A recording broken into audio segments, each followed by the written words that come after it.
Welcome to Jewish Boy Calls His Mother. I'm your host, Sadia, and this is my mother, Ima. Hey, Ima. Hello, my sweetness. How's my baby boy? I'm doing good. Doing good. All right. So we're going to do the topic that got lost 2 episodes ago. It was about your musical and singing career and different parts of your life in regards to that. So the first question I have is, what was your first experience understanding and realizing Koalisha? How did it affect you, and what did your family say? Well, of course, it was a big surprise. I never imagined that. I never knew that such a thing existed. And of course, listen, at that time.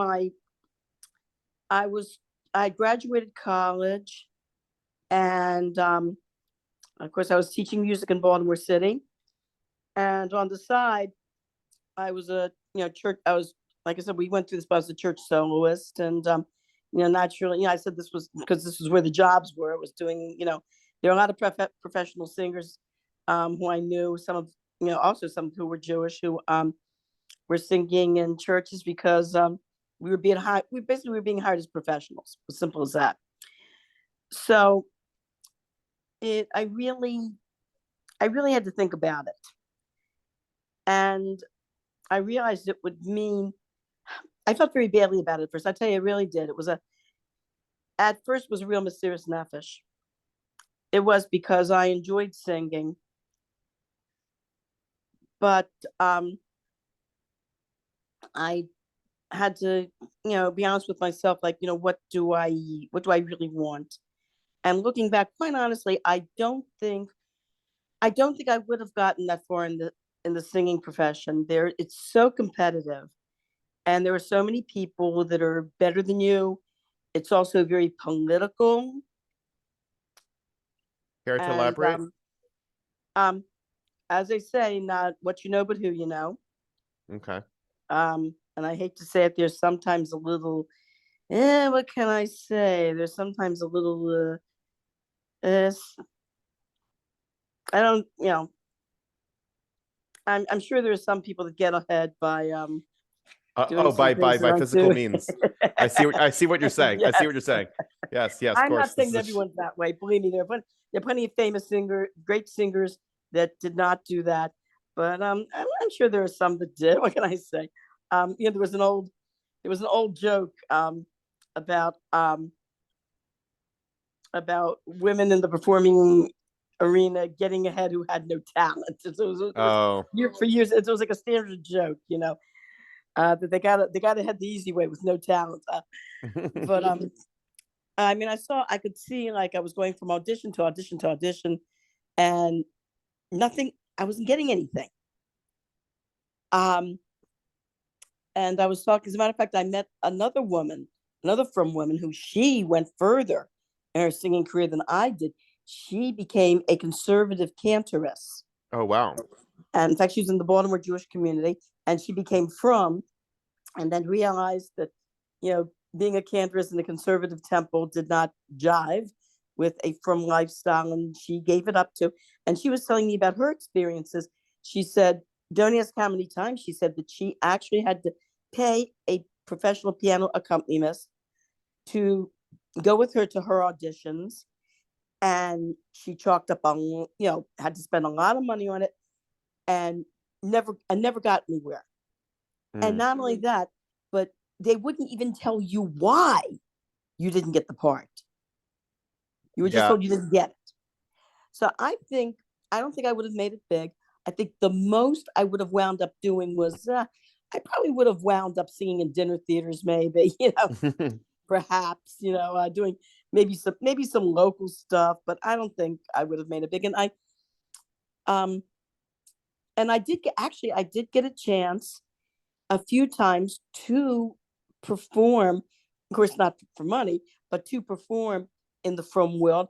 When I was in Crown Heights, the Women's Clever Kadisha had an annual dinner, and they wanted a professional singer to come and sing. And I got together with a girl who played guitar very well, And we performed for them, and they loved it so much they asked me to come back the following year.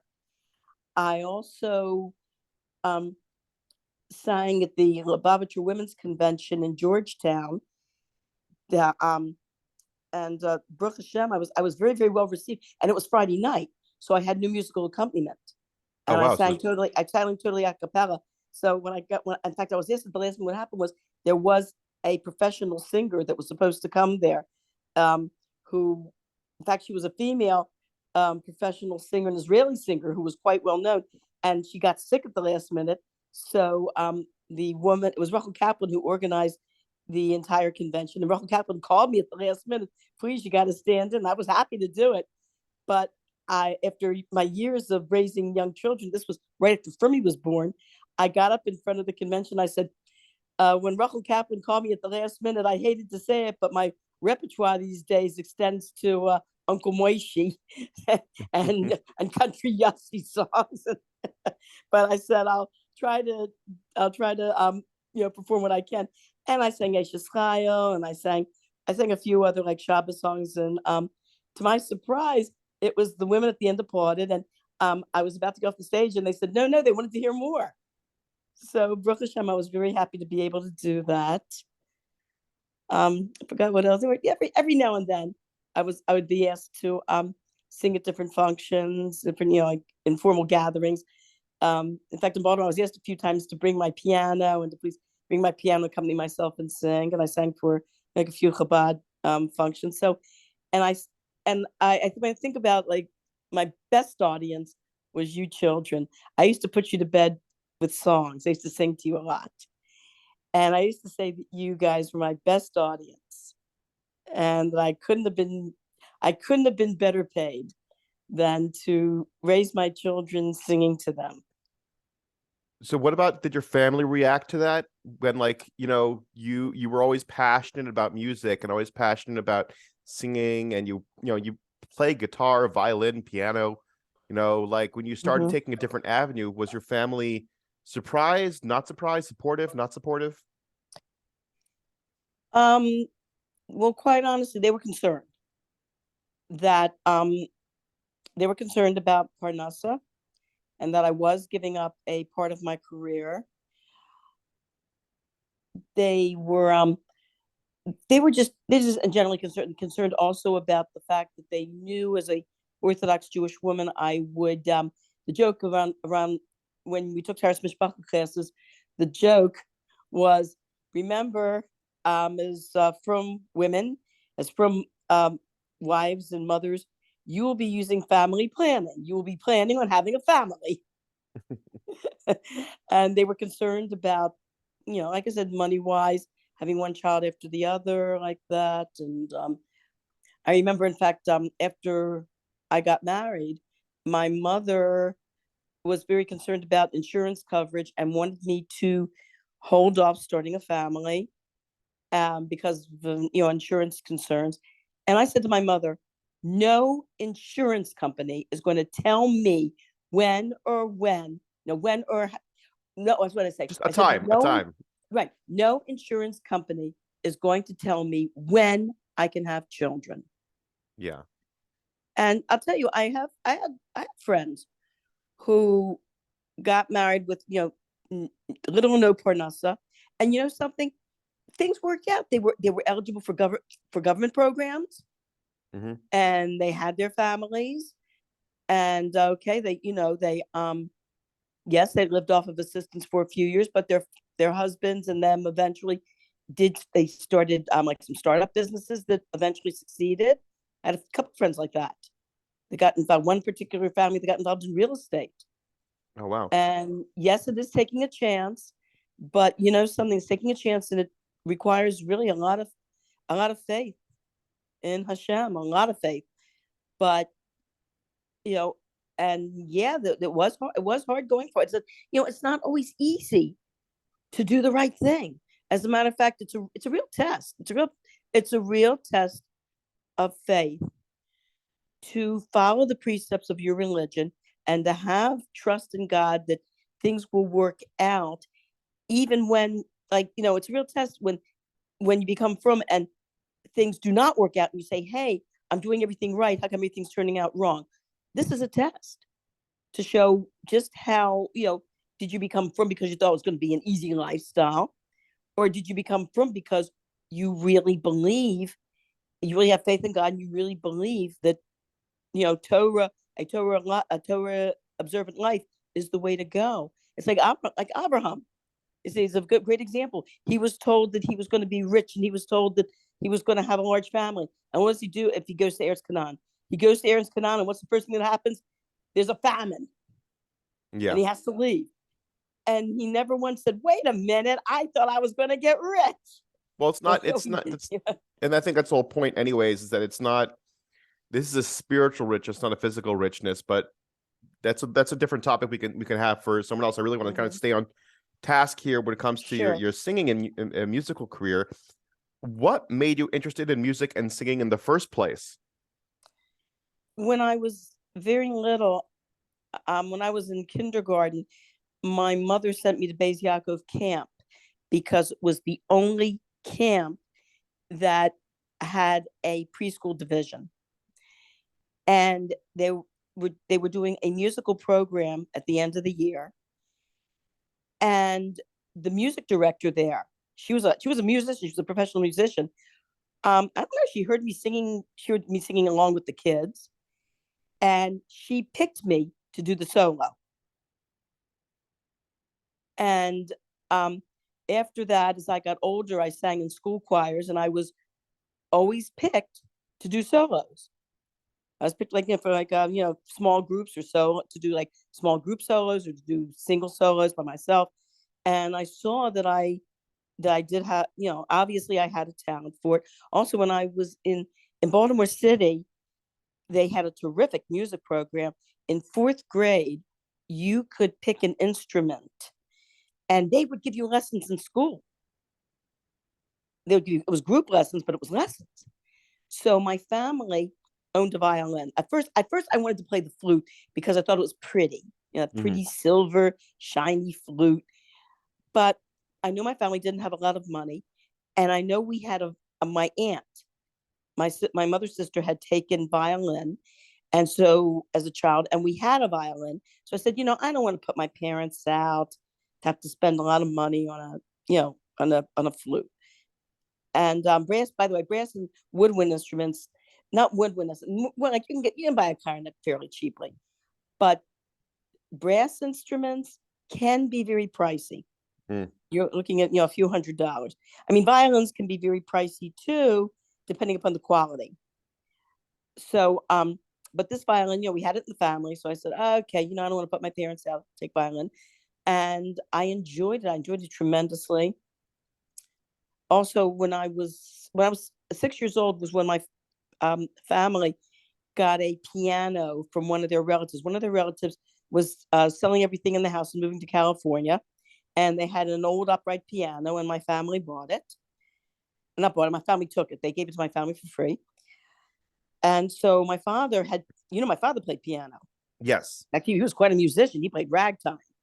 Did he do anything with piano, or did he entertain anybody back in the day, or was that like more of a, I know in the 1950s there was this mentality to go to the dining room and have a piano and just start playing piano and singing songs? Yes. Oh, we did. My family, my father would play piano. We would sing. We'd stand around the piano singing. We did that. We did that a few times a week. It was real. It was wonderful. It's a pity that so many families don't do this kind of thing anymore. Stand around the piano singing. It's really wonderful. And he played, like, if we had a family gathering, he would play for them.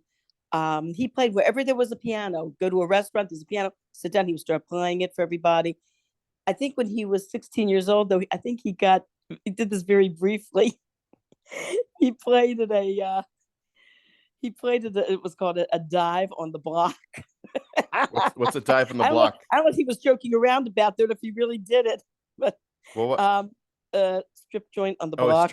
Oh. I don't know if he was joking around about that or really did it. So your father played some tunes at a strip club. Well, I'll tell you something funny. I was at by the way, Ima? Yeah. Try to get your video to look at your face, because this is going to. Oh no, you're taking the video? Yes, Ima, I'm recording everything. No. I didn't know we were doing this on video. No, It's no. Ema. It's fine. Don't worry about it. But continue. don't You were saying about I don't photograph well. no one photographs well. We were talking about Zadie running a strip joint or playing No, music he for a didn't strip run a joint. strip joint. No, he played piano briefly, but I think he might have been joking around with me when he said that.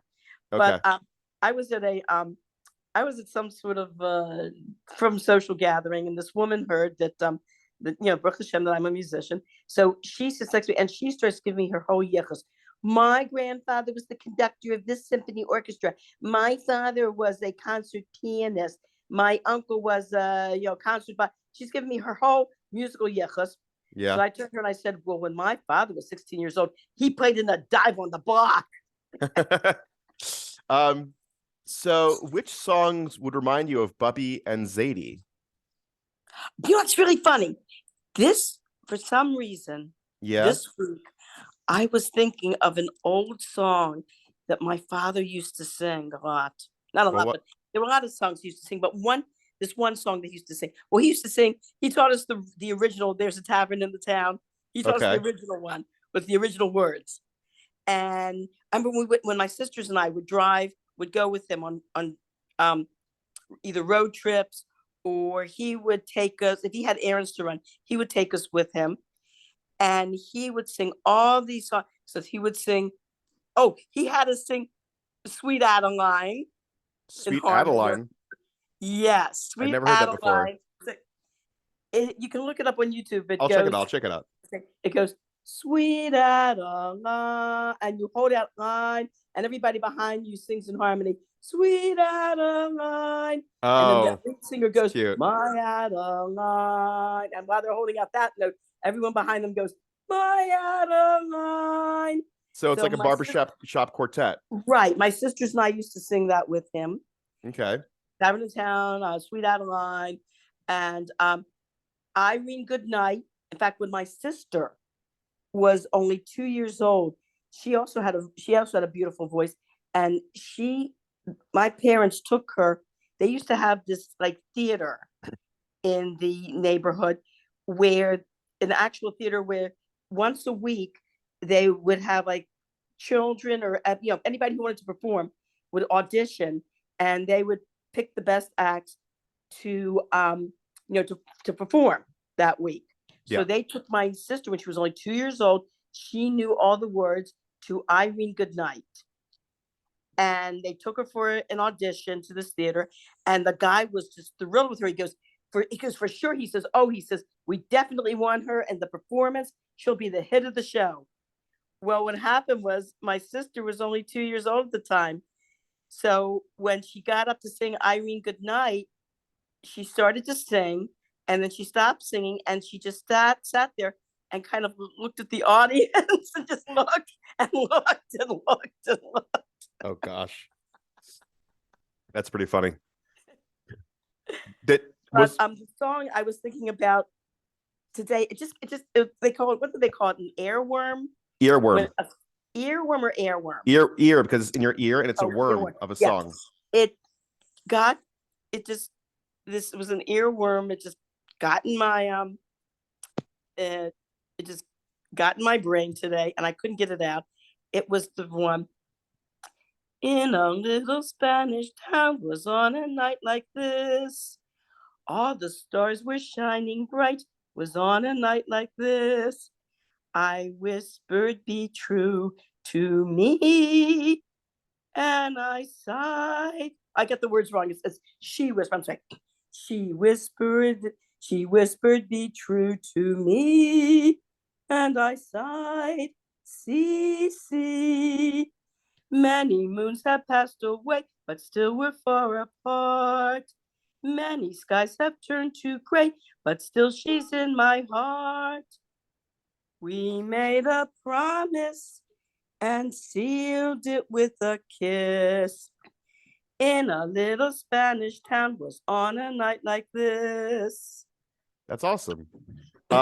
Look it up on YouTube. It's a very. I will definitely check it out. My question: what about Bubby? Was Bubby like sang any songs or musically inclined? Like I know Zadie, but like Bubby used to sing around the house all the time. Oh, she really? had a beautiful voice, but she was very shy. And Oh, she also whistled nicely. One time I heard her whistling, and it sounded like a professional whistler. Beautiful, absolutely beautiful whistling. that's awesome. And she how do I here, wait a second, let me get rid of this person's trying to call me. So uh, she finally confessed to me that when she was a little girl, she sang so beautifully that the cantor of their synagogue wanted her to sing in the children's choir. Oh, When wow. they wanted her to sing, she wouldn't do it. She couldn't Mm, get up in front of an audience. She was that she bad was stage fright. it was said she was terribly shy. And in those days, what was it? In those days, girls were not encouraged to be assertive and to really be out there. Okay. So nobody thought to do anything about it. It was kind of like, oh yeah, for a girl, this is okay. It's normal to be shy and to be. It's so funny because it's like growing up, I saw my sisters and all of my sister's friends, and I've never. It was very hard for me to understand how a girl can't be assertive or is shy. Almost, I think like when I got older in my 20s, I started hanging out with girls more. I started noticing a few girls that like just weren't talking as much as the ones I was used to. So I'm like, is everything okay with her? Like, what's going on? And they're like, oh, she's just shy. I'm like, I didn't like. It was weird because I'm just so used to my sisters and all their friends just being very loud, very rambunctious, very opinionated, very like ambitious and all that stuff. It's very funny that like it's things have changed so much. I'm very I'm very glad they have, Yeah. because I when I tell um when I tell younger women about some of the discrimination that was out there even in my day, and this is, we're talking about 50s and 60s Yeah. and 70s, part of the 70s. I remember when I tell them Hopkins, Yale, Harvard, the undergraduate program, forget it. If you were a girl, you couldn't apply there. Air Force Academy, forget it. Naval Academy, forget it. There were many science clubs that were closed to girls. I remember as a little girl reading about in grade school and in elementary school, reading about the soapbox derby and how much I would have wanted to compete, closed to girls. I I think we Mm-hmm. talked about this Mhm. in Yeah, another episode. I I think we talked remember. about this. Yeah, we probably did. Yeah. So, but I think it's very, No, it's very important to be brought up. yeah, Um, it's good that girls are encouraged to, you know. Oh, I heard a very interesting vort. Um, one of Rabbi Gordon Shiurim yeah. was talking about. It says that Rashi said when Dinah is called the daughter of Leah, it said because Rashi said because Leah was out there. Leah like was the type that would go out and that was assertive, Yes. and Dinah was that way too. Which, according to Rashi, got her into trouble. But whatever. No, I So, think I think so I the think Rebbe. So yeah. so the Rebbe put a different swing on what Rashi said. The Rebbe said that the way that Leah was going out, being assertive, he says, this is the way he wants Lubavitcher women to be. Lubavitcher women have to get out there and get involved in carving people and in campaigns Yeah. and in organizing women's groups. Mm-hmm. So getting back on track. What Oh, did we the podcast that got shafted? The guy that didn't get Yeah, the money. I'm trying to recreate it. So Should I tell the Xmas story debacle? we did that already. That We happened said in that already the last episode. Was that it wasn't the it was the one I thought that was I the know, episode but that we didn't get repeated it. recorded. We Oh, we talked did about it. repeat it. Yes. Okay. So I'm getting on. I'm forgetting my stories. no worries. Repeating my stories. What composer of classical music do you appreciate the most? I don't have any preference. No I preferences. Okay. No preferences. That was one of the things, and the recording got shafted, and that I said that I I think any piece of music that you're listening to needs to stand on its own merit. I've heard classical music I didn't like. I've heard pop music, show music, rock and roll music I did not like. I've heard some rock and roll music that I loved. I've heard some folk, whatever, like I said, every piece of music that's out there that you listen to should be judged on its own merit. And it irritates me when I hear people say, I don't listen to classical music. I hate classical music. Well, have you given it a chance? What classical music have you listened to? And if you hate classical music, why is 1812 Overture on your cell phone? Oh, that's classical music. Yes, that's classical music. Oh, I didn't know that was classical music. So what opera songs did you fall in love with? Well, there were a lot. Because I'll tell you the truth, I haven't. That's the thing that there are. You know what? It's too broad. I can't deal with this. It's done. It's, all right, oh my let's gosh. get. I can't pick any favorites. That's sorry. fine. That's fine. Let's get into tips and tricks. If someone wanted to come to you and say, "Hey, can you teach me how to carry a note?" What would be the first thing you say? I would say, sure. I'd make an appointment. No. How would you teach someone to carry a note? Oh, okay.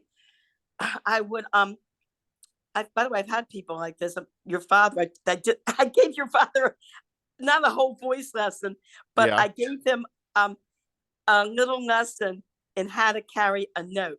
And so I sang for him a regular, major, C, regular major scale, do, re, mi, fa, sol, la, ti, do, and da, da, da, da, da, da, da, da.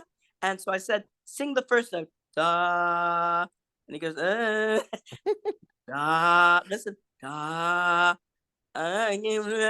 He told me when I sang the scale, he could not hear the difference between the first note I sang and the last note. He couldn't hear how the scale went up and down. Now, one good cure for that is what we call in education kinesthetic learning, which is movement. As a matter of fact, I was involved in what was called the Towson Opportunity Center, where we were hired to tutor students that were having trouble in various subjects. And of course, a student came to us who never played an instrument, never sang, never did anything musical, and had to take a fundamentals of music course and had to learn basically like how to sing for this course she was taking. Never sang in her life. So I sang, course, la, la, la, la, la, la, la, la, la, la. So she listened to the first, she goes, I go, open up your mouth, go, la, and she goes, la, and she stopped in the middle. I said to her, you seem to be afraid of it. And that's true. A lot of people are afraid of when they start music, even like an instrument, even singing, somehow they are afraid they're going to mess up, they're going to sound lousy, and so they're afraid to even start. So I said, it's okay. I said, look, take your hand, and with each note, we're going to take our hand like this and go up. We're going to go, la, and she did that, la. Now this, la, bring your hand up, la, a little higher, la. She sang la. I said, la. She sang la. I sang la. She sang la. I go, la, la, la, la, la. And I moved my hand with her hand, and we went la, la, la, la, la. And somehow that physical movement gave her, she was able to develop the sense of hearing the different pitches by doing something physical. So what about the breathing exercises then? Breathing exercises, okay, that's very, very hard for people to start, because even though we are born breathing diaphragmatically, somehow we forget, and most people breathe by moving their shoulders up. They go like this. And when you breathe moving your shoulders up, you're only using half of your breathing capacity. You're only filling your lungs up halfway. So to fill them up the whole way, the way that you start, you have to physically do this. You have to actually, when you breathe in through your nose, and as you're breathing in, you push your stomach out. Really, you actually take your muscles to push your stomach out, and as you're blowing out through your mouth, you push your stomach in, and you stand up against the wall. You put your hands right on your lower rib cage, right around where your stomach is, and you breathe. Right here. Right. Yeah. You breathe in, and you feel your hands. You feel yourself pushing your hands out. Another good way to do it, one of my voice students did, was she laid down in her bed at night. She put a book on her stomach and breathed in and watched the book go up, and breathed out and watched the book go down. And you have to actually do this physically, consciously, for a while. Then after a while, it becomes second nature. And because actually you are really programmed to breathe diaphragmatically. So it's like, once you've got the neurons, like once you've got the neurons set up to do something a certain way, even if you forget it later on, when you want to reboot that memory, it comes back faster. It comes back. It's easier. So once you get into the habit of breathing diaphragmatically, it becomes totally second nature, and you're able to do it. What about the people that you taught to sing? Whatever happened to them, and any situations that happened when you were teaching them and getting them into different positions to sing? I know there were a few stories, so I'm curious to see which ones. One of my students studied with me for a long time, and she went up. She graduated all the way from 14 to when she graduated Beis Yaakov, and then she, I think she went to. I don't know if she went to Thoreau. I think it was Stern. I don't think Thoreau was around, but no, Thoreau was around by that time, because Thoreau was started when I was in New York in I think around 1974. That's when they started Thoreau, because there were a lot of from girls who they didn't want to go to Stern. Stern at that time had a reputation for being like more modern Orthodox.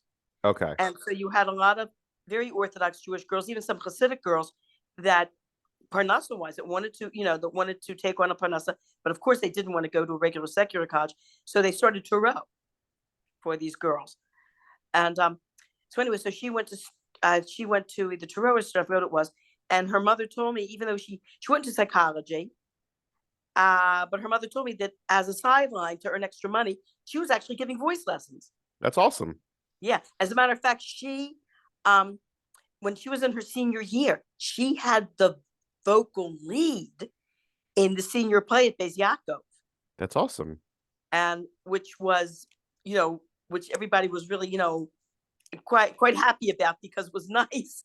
Well, no, put down the Beis Yaakov, please, but in previous years. But by the way, Beis Yaakov performances have improved tremendously. Yeah.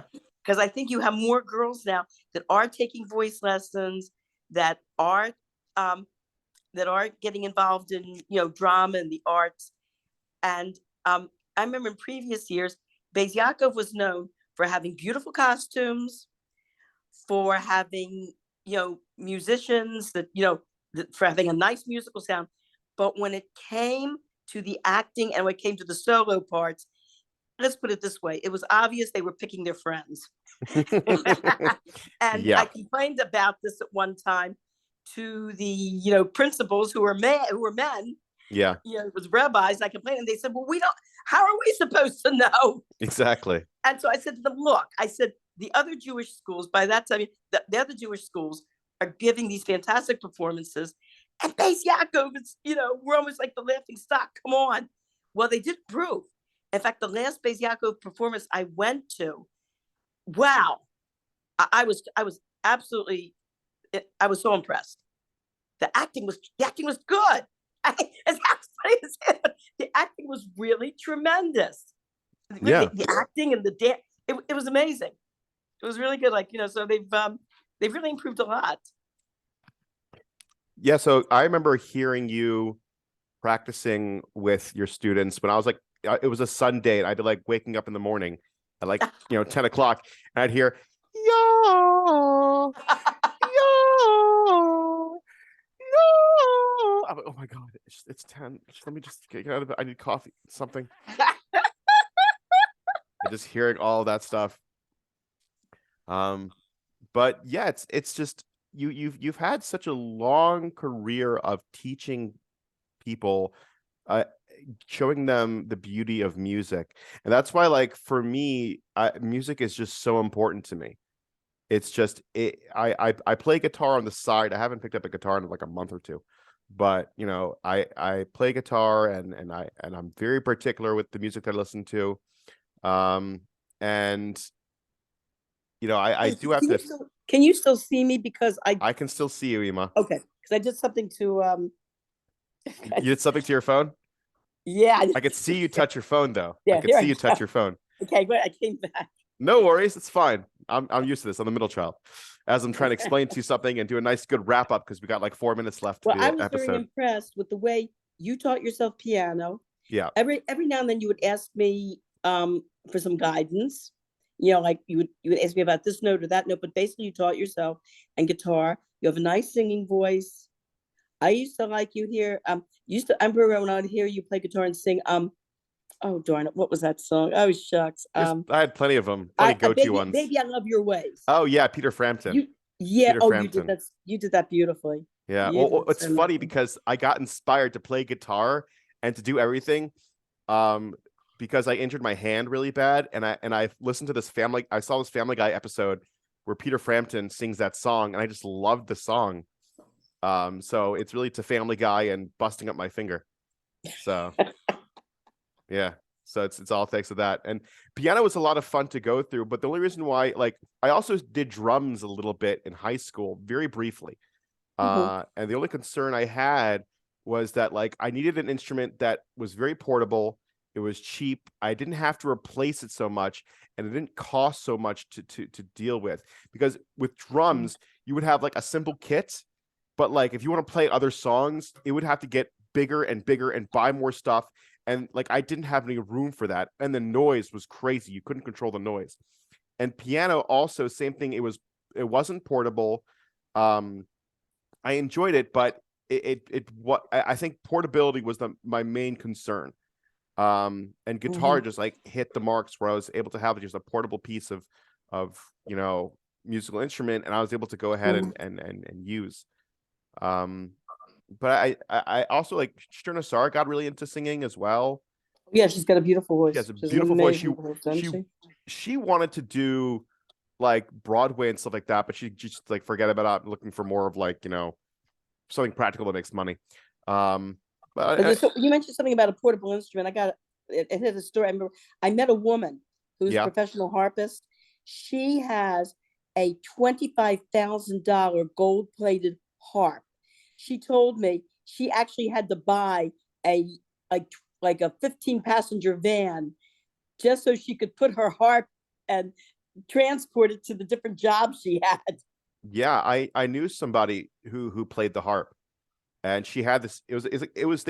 She was good at it too, and it was just a giant like lug, and just so big that like I don't know. I couldn't see the practicality of it. I would have to have like so much space and so much money to like do a lot of these, the various musical instruments. That's why like everybody and their mother does a recorder, in like fourth grade, because it's just I taught recorder and I do not like it as a first instrument. I really don't. really, At the schools do it because it's cheap. But you know something, the in order to get a nice sound out of it, you have to make sure all those holes are totally covered, and you spend so much time with the kids just on technique, just trying to get them to be sure all those holes are totally covered, that you spend very little time on teaching actual musical notes. I would prefer for first instrument,